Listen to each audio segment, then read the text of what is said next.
ሰላም ውድ ቻናላችን ቤተሰቦች እንደምን አላችሁ? ዛሬም ወደ እናንተ ተመልሰን መተናል።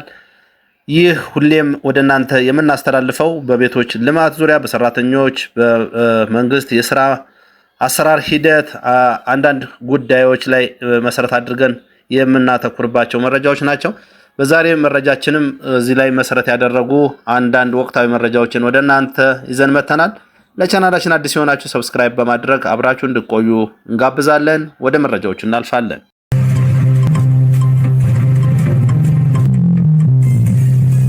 ወደ ቻናላችን ቤተሰቦች እንደተለመደው እንግዲህ የምንጀምረው ከኮንዶሚኒየም ቤቶች ልማት አንጻር ነው። ብዙ የተወራላቸው ብዙ የተነገረላቸው የኮንዶሚኒየም ቤቶች አሁንም እንግዲህ የ1997 እንኳ በሙሉ አልተሰጡም ወይም እጣው ሙሉ በሙሉ ተደራሽ እንዲሆን ያልተደረጉ ሰዎች እንዳሉ ከዚህ በፊት መረጃዎች ተሰርተዋል። መንግስትም አምኖ እየሰራበት ነው። ከቅርብ ጊዜ ወዲህ ደግሞ የመጡ አንዳንድ ጉዳዮች አሉ። ይሄም የአጠቃላይ የዋጋ ግሽበትን መሰረት በማድረግ በኮንስትራክሽን በሰርቪስ ላይ በተመለከተ እንዲሁም በቤቶች ልማት ላይም የዋጋ ጭማሪ እየተደረገ መሆኑን ሰምተናል። እንግዲህ ገቨርንመንት ወይም በመንግስት ደረጃ ዋጋ ማረጋጋት ወይም ድጎማ ማድረግ ለአንድ ዜጋ ወይም እንደ ዜጋ እንደ ማህበረሰብ ተገቢ ነው ብለን እናስባለን። እዚህ ላይ መንግስት እየሰራ ነው ለማለት ያስቸግራል። ሰሞኑን እንግዲህ የመብራት ኃይል እንግዲህ ዋጋ ጭማሪውን ጨምሯል። በዚህም መሰረት በከፍተኛ ዋጋ ከዚህ በፊት በ4 ብር ኪሎዋት የነበረው በ6 ብር እንዲሆን አዲስ ዋጋን አወጥቷል። በእርግጥ የመብራት ኃይል ኃላፊዎች ሲጠየቁ ከ6 ወር በፊት የወጣ ዋጋ ነው፣ አዲስ ነገር አልጨመርንም፣ ግን በየሩብ ዓመቱ እየጨመርን የመጣ ነው የዋጋ ሂደት እንጂ አዲስ ዋጋ አልጨመርንም ብለዋል። ስለዚህ መንግስት በሚሰጣቸው አገልግሎቶች ወደ ቢዝነስ ፕላትፎርም የቀየራቸው ይመስላሉ። በመብራት ኃይል አገልግሎት ውስጥ ልክ ነው ከውጭ የሚገቡ እቃዎች አሉ። እነሱን መሰረት አድርጎ ግን ዜጎች ልማት አልምተው በኤሌክትሪክ ፓወሩ ተጠቅመው ልማት አግኝተው ገቢ አግኝተው ገቢው ደግሞ ለሌሎች የስራ ዕድል የሚፈጥር ታክስም የሚከፍሉበት አይነት ፕላትፎርም ማድረግ ሲገባው ከመብራት ኃይል ራሱ ንግድ ማግኘት ወይም ትርፍ ማግኘት አይነት ነገር የመንግስት አካሄድ አለ። ያዋጣሉ የሚለው የብዙዎች ክርክር ነው። ኢኮኖሚስቶች እንደሚሉት መንግስት መሰረታዊ ነገሮች ላይ ማለትም አገልግሎቶች ላይ ድጎማ እንኳ አድርጎ ዜጎች የተሻለ ስራ ሰርተው ኢንካም ጀነሬት እንዲያደርጉና የተሻለ ግብርም መሰብሰብ እንዲቻል ማድረግ ይቻል ነበረ፣ ቀጥታ ከዚያው ግብር ከመሰብሰብ የሚል ነገር አለ።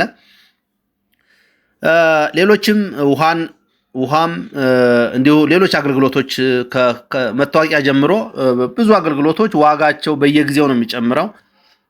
ለምንድን ነው የሚጨምረው?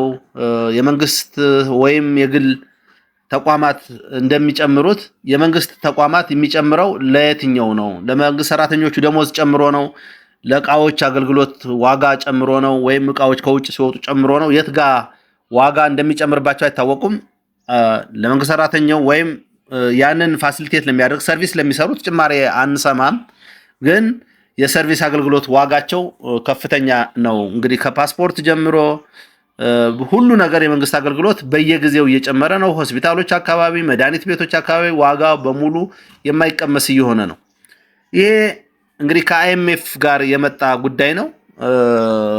ቅርብ ጊዜም ከትራንስፖርት ሚኒስቴር ጋር የመኪኖች ታርጋ ዋጋ ከማውጣት ጋር ይሄ ሁሉ ገቢ ለመሰብሰብ እንግዲህ በዚያ በትራንስፖርት ሚኒስቴር በኩል በወጣው ዋጋ እንኳ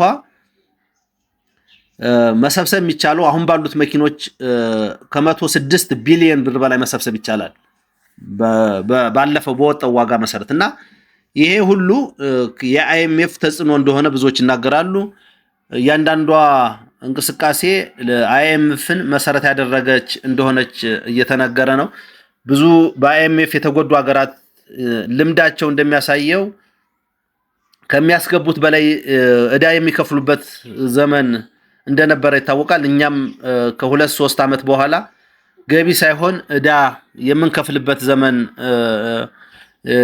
እንደሚመጣ የሚያስፈሩ ነገሮች እየታዩ ነው። አሁን ላይ ሁሉ ነገር ቢዝነስ ወይም ገቢ የሚያስገኙ ጉዳዮች ላይ ሳይሆን ገቢ ይሄ ውበት ላይ መሰረት ያደረገ የኮሪደር ልማት መሰረት ያደረጉ ጉዳዮች በመሆናቸው ከ3-4 ዓመት በኋላ ዕዳ መክፈል ሲጀመር በትክክል ኢንካም ጀነሬት አድርገው የሚመጡ ጉዳዮች አለመሆናቸው አሳሳቢ ጉዳይ መሆኑን እንግዲህ መረጃዎች ያሳያሉ። በሌላ መረጃ ደግሞ ሰሞኑን ኢትዮ ቴሌኮም እንግዲህ 215 ቢሊዮን ብር አትርፌያለሁ ብሏል። በጣም በተደጋጋሚ የሚጠቀሰው የኢትዮ ቴሌኮም አገልግሎት እጅግ አስቸጋሪ ነው። በተቋማት ደረጃ፣ በግለሰብ ደረጃ የተሞላው ፓኬጅ የተሞላው ዳታ አገልግሎቱን ሳይጨርስ ይቋረጣል፣ ስሎው ይሆናል። ተቋማት አገልግሎት በሚጠይቁበት ጊዜ የእነሱን አገልግሎት ለማሟላት 15 ቀን 1 ወር መጉላላት ይጠይቃል። በዚህ በተለይ በ2018 እንደ ኢትዮ ቴሌኮም የአገልግሎት አስቸጋሪነት ተመዝግቦ ሰምቼም አይቼም አላቅም ማለት ይቻላል። በተለይ ዳታ አካባቢ እንዲያውም አንዳንዴ ሳፋሪኮም ባይኖር ኖሮ ተቋማት ራሱ በዚህ ዓመት በኦንላይን ስራ ወይም በዳታ የሚሰሩ ስራዎች ለምሳሌ የቴክኖሎጂ ካምፓኒዎች ከውጭ ኢምፖርት ኤክስፖርት የሚያደርጉ ይሄ ዳታን መሰረት አድርገው ኢንተርኔትን መሰረት አድርገው ዌብሳይትን መሰረት አድርገው ብዙ ተቋማት የሚሰሯቸውን ስራዎች በዚህ ዓመት እጅግ በከፋ ሁኔታ ሲቋረጥ ሲቀጥል አገልግሎቱን ለመስጠት ቢሮ አካባቢ ሲኬድ የኢትዮ ቴሌኮም ቅርንጫፍ ጽህፈት ቤቶች አካባቢ ምን አይነት አገልግሎት እንዳለ ብዙዎቻችሁ እዚህ አካባቢ የሄዳችሁ ሰዎች ታውቁታላችሁ ብዬ አስባለሁ። በተቋም ደረጃ በራሱ እጅግ የዘገየ አገልግሎት ነው የሚሰጡት። ተደውሎላቸው ስልኩ ከሙዚቃ ያለፈ ምንም ምላሽ አይሰጥምና ይሄ ተቋም ነው እንግዲህ 215 ቢሊየን ትርፍ አገኘው ብሏል።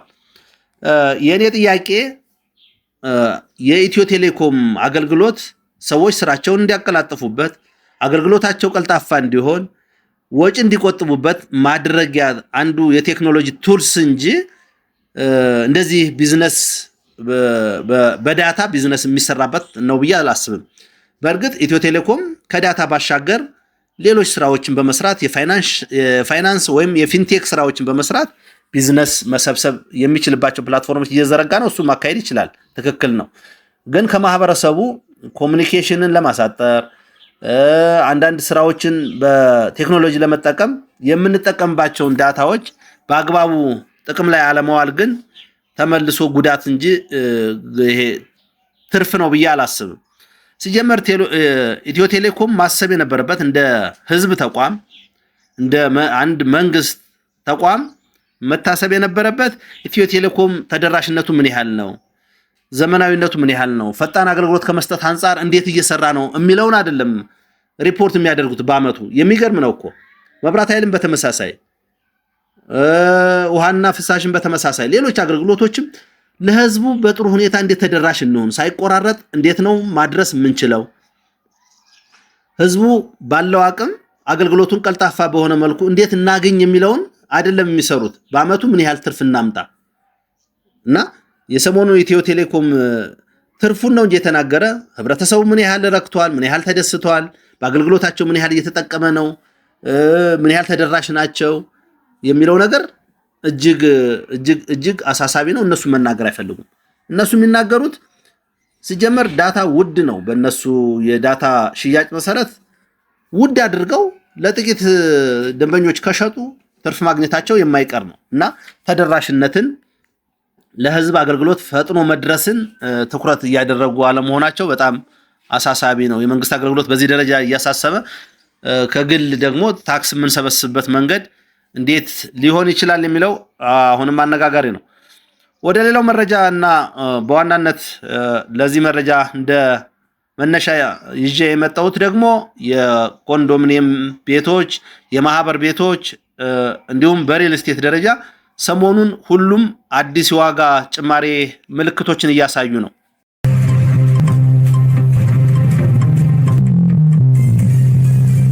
ለምን እነዚህ ምልክቶች መጡ?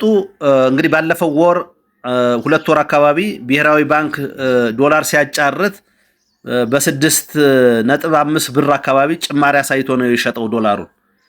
ይሄ የዶላር መጨመር የብር ዋጋን ይቀንሳል። የብር ዋጋ ቀነሰ ማለት በ10 ብር የምንገዛው ነገር በ15 ብር የመግዛት ደረጃ ላይ እንመጣለን ማለት ነው። የብር ዋጋው ቀነሰ ማለት ነው። ከዚህ 2 ወር በኋላ ሰሞኑን እየታዩ ያሉት በሪል ስቴትም በመንግስት ደረጃ በኮንዶሚኒየም በማህበር ቤትም በራሱ መንግስት የሚሰራቸው ቤቶች ላይም የዋጋ ጭማሪ እየታየ ነው። ከዚህ በፊት እንደምታስታውሱት በመንግስት ደረጃ በተለይ ለማህበር ቤቶች እንደ ቤቶች የህንፃ ደረጃ ለምሳሌ ባለ 9 ፎቅ አለ፣ ባለ 15 ፎቅ አለ፣ ባለ 7 ፎቅ አለ። ባለ 7 ፎቅ እና ባለ 9 ፎቅ አካባቢ በካሬ 40 ሺህ ነበረ። ይሄ ለማህበር ቤቶችም ለመንግስት ቤቶችም የወጣው ዋጋ ነው እንግዲህ እስከ ቅርብ ጊዜ ድረስ። ባለ 13 እና ባለ 15 ፎቆች ግን ያው ቤቶቹ ስለሚጨምሩ አንድ ቦታ ላይ ያው የቦታው ዋጋ አጠቃላይ እዚያ ላይ ተያያዥ የሆኑ ዋጋዎች ስላሉ እዚያ ላይ በሚታይበት ደረጃ 35000 በካሬ ነበረ። አያችሁ የህንፃው መጨመር ብዙ ሰዎችን በአንድ ህንፃ ውስጥ መያዝ ስለሚችል ዋጋውን በዚያ ልክ ይቀንሳል። የህንፃዎች ቁመት ወይም የህንፃዎች የማነስ የዋጋ መጨመርን ያስከትላል። ሎጂካልም ነው። ሰሞኑን መነጋገሪያ ሆኖ የሰነበተው ደግሞ አንደኛው የማህበር ቤቶች እንግዲህ ከ40 ሺህ ወደ 82 ሺህ አድጓል ወይም እንደዚህ መክፈል አለባችሁ የሚል ሮመር የመሰለ በአንዳንድ ጎኑ ደግሞ እዚያው ያሉ ሰዎች ቁጠባ ቆጥበው ስራ ለመጀመር ኮንትራክተሮች ጋር ውል የተያያዙ ሰዎች ከኮንትራክተሮች የተሰጠ መልስ ነው በሚል ሮሮሮ እያሰሙ ነበር። ለከተማ አስተዳደሩም ጥያቄዎችን አቅርበዋል።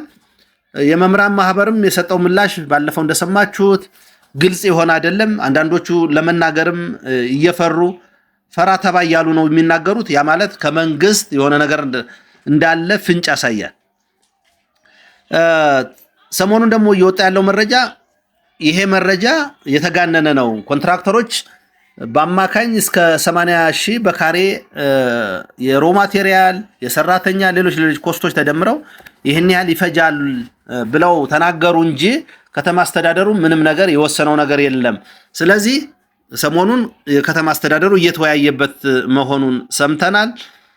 ከተማ አስተዳደሩ ውይይቱ ላይ ምን ለውጥ ያመጣል የሚሉት የብዙዎች ጥያቄ ነው። ምክንያቱም ከተማ አስተዳደሩ ኦልሬዲ መሬቱን ሰጥቷል። እዚህ አካባቢ ያለውን ከመንግስት የሚጠበቀውን ሰጥቷል። ኮንትራክተሩ ይሄ ዋጋ አያዋጣኝም ካለ ምን ማድረግ ይችላል? ማድረግ የሚችለው ከተማ አስተዳደሩ ኔጎሺዬት እንዲያደርጉ ወይም እንዲመካከሩ ማድረግ ካልሆነ በስተቀር ዋጋ ቀንሱ፣ ዋጋ ጨምሩ ማለት ኮንትራክተሮችን አይችልም። ከዚህ አንጻር የማህበር ቤት የተደራጁ መምህራንና የጤና ባለሙያዎች ሌሎችም ስጋታቸው ይሄ ነው። ምንም ማድረግ አይችልም። ዋጋውን አጥንቶ እዚያ አካባቢ እንዲደራደሩ ማድረግ ነው። ካልሆነ ምን ማድረግ ነው ያለበት? መንግስት በራሱ መስራት ነው ያለበት። በራሱ ለመስራት ደግሞ ከዚህ በፊት በ1997 እና 2005 ተመዝግበው ያሉ ዜጎችን ተደራሽ ማድረግ አልቻለም። ከዚህ አንጻር መመካከርና ኔጎሺዬት ማድረግ ወይም ድርድር ውስጥ እንዲገቡ እያደረገ ነው ተብሏል። አንዳንድ መረጃዎች የሚወጡት 40 ሺህ ቀርቶ ከ50 እስከ 60 ሺህ በካሬ ሊሆን እንደሚችል የማህበር ቤቶች ጥቆማ እየሰማን ነው። መምህራን ይህንንስ መክፈል ይችላሉ ወይ? ያ ማለት ከዚህ በፊት እንግዲህ ባለ 3 መኝታ 4 ሚሊዮን የነበረ ዋጋ አሁን ባድሱ 5.6 6.5 ድረስ ይጨምራል ማለት ነው። እነዚህ ዜጎች የደሞዝ ጭማሪ የላቸውም። የገቢ ምንጫቸው ተቀጥሮ በመስራት በመሆኑ በየዕለቱ ስለማይጨምር እንዴት አድርገው ነው ከቨር የሚያደርጉት የሚለውን አሁንም የሚያሳስብ ነው።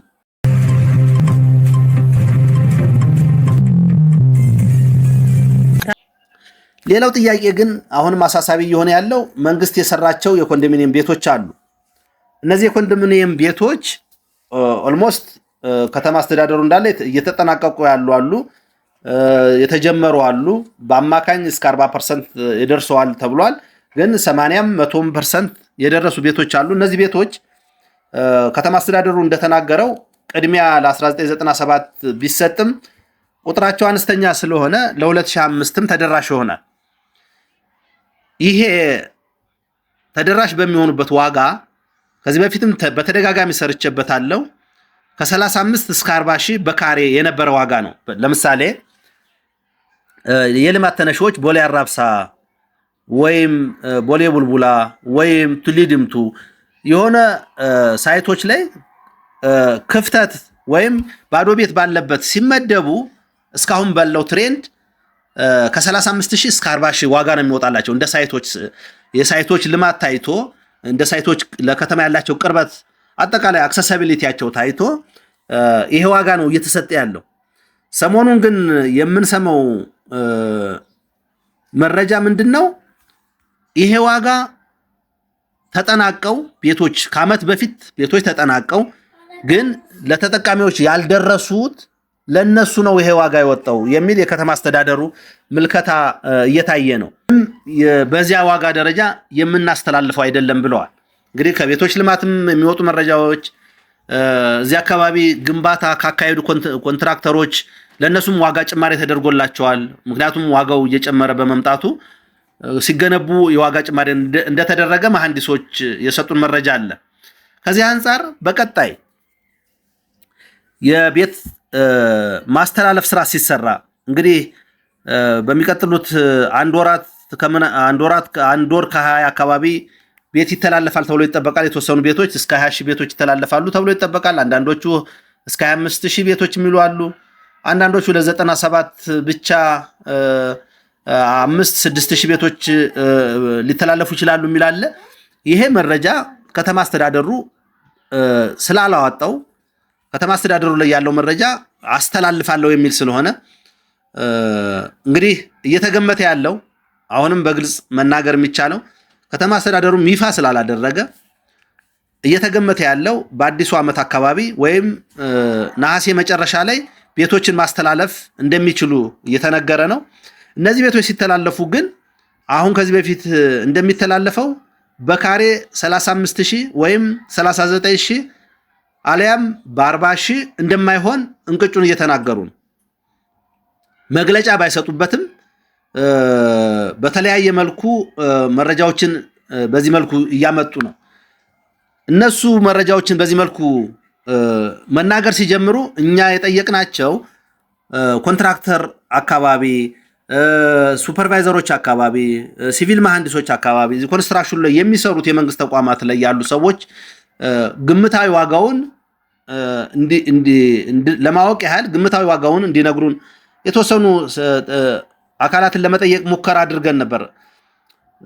እውነት ለመናገር የኮንትራክተሮች በዚህ ዓመት ዋጋው ከባለፉት ዓመታት እጅጉን የጨመረ ነው።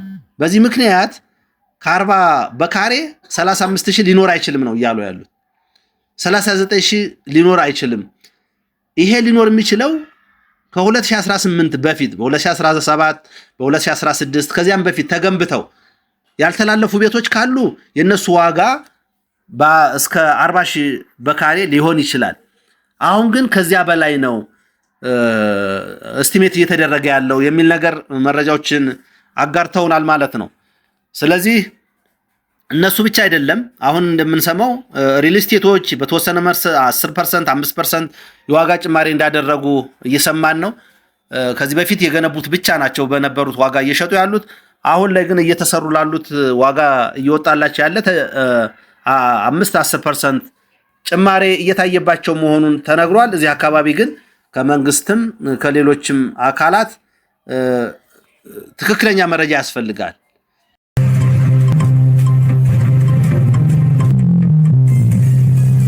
ሴት ማድረግ ይችላሉ ወይ መክፈል ይችላሉ ወይ አቅሙ አላቸው ወይ የሚለውን መንግስት በደንብ ማጥናት ይጠበቅበታል ብዬ አስባለሁ። አንዳንድ ነገሮችን በድጎማ መልኩ ከዚህ በፊት ያደርጉ እንደነበረ ይናገራሉ። አሁንም እሱ ድጎማ መኖር አለበት ብለን እናስባለን። እንግዲህ ከአይኤምኤፍ ጋር ኦልሞስት ብዙ ነገሮች ድጎማቸው ተነስቷል። ግን አንድ መንግስት ለዜጎች እኩል አይደለም፣ እኩል ዜጎችን ትሪት የሚያደርግበት መንገድ አለ ብዬ አላስብም። ለባለ ሀብት የሚያደርግበት መንገድ እንዲሁም ዝቅተኛ ገቢ ላለው የሚያደርግበት መንገድ የተለያየ ነው። ድጎማ ለማን ነው የሚመለከተው? እንዲሁም ከፍተኛ የግብር ጫና እንኳን የሚቀመጠው የት ጋር ላለ ካፒታል ነው የሚለውን የሌሎች ሀገሮች ተሞክሮ እንደሚያሳየው ድጎማ የሚያስፈልገው ለዝቅተኛ ማህበረሰብ ነው።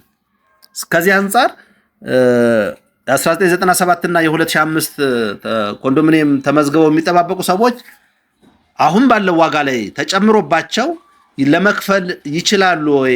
አይደለም የአጠቃላይ የቤቱን ዋጋ ቅድመ ክፍያ ራሱ ማሟላት ይችላሉ ወይ? ምክንያቱም ቅድመ ክፍያቸው ራሱ ከ500 ሺህ እስከ 1 ሚሊዮን ነው የሚሆነው እንደ ቤቶች ስፋት የሚወሰን ሆኖ ይሄን 1 ሚሊዮን ቅድመ ክፍያ መክፈል ይችላሉ የሚለው እጅግ አሳሳቢ ነው። ነገር ግን አሁንም ቆጣቢዎች ትኩረት ማድረግ ያለባቸው ሌላው ከተማው አስተዳደር የሚያሳስበው ቁጠባችሁን መጨመር አለባችሁ ነው። እንግዲህ ቅድም እንደተናገርኩት ነው ዝቅተኛ ገቢ ያላቸው ሰዎች ናቸው የተመዘገቡት። ቁጠባቸውን ለመጨመር ገቢያቸው መጨመር አለበት። አሁን ላይ ያለው ኢንፍሌሽን ደግሞ እንደዚያ የሚያስተናግድ አይደለም። ሆኖም ግን ገቢያቸው እየጨመረ ላለ መጨመር ለሚችሉ ግን ቁጠባቸውን አሁንም እስከ መጨረሻዋ ጊዜ መንግስት እስከሚያሳውቅበት ጊዜ ድረስ መቆጠብ እንዳለባቸው ይናገራሉ። እዚህ ላይም በተደጋጋሚ ሰርተንበታል። ምን ያህል መቆጠብ አለባቸው፣ ምን ያህል መጨመር አለባቸው፣ ምን ያህል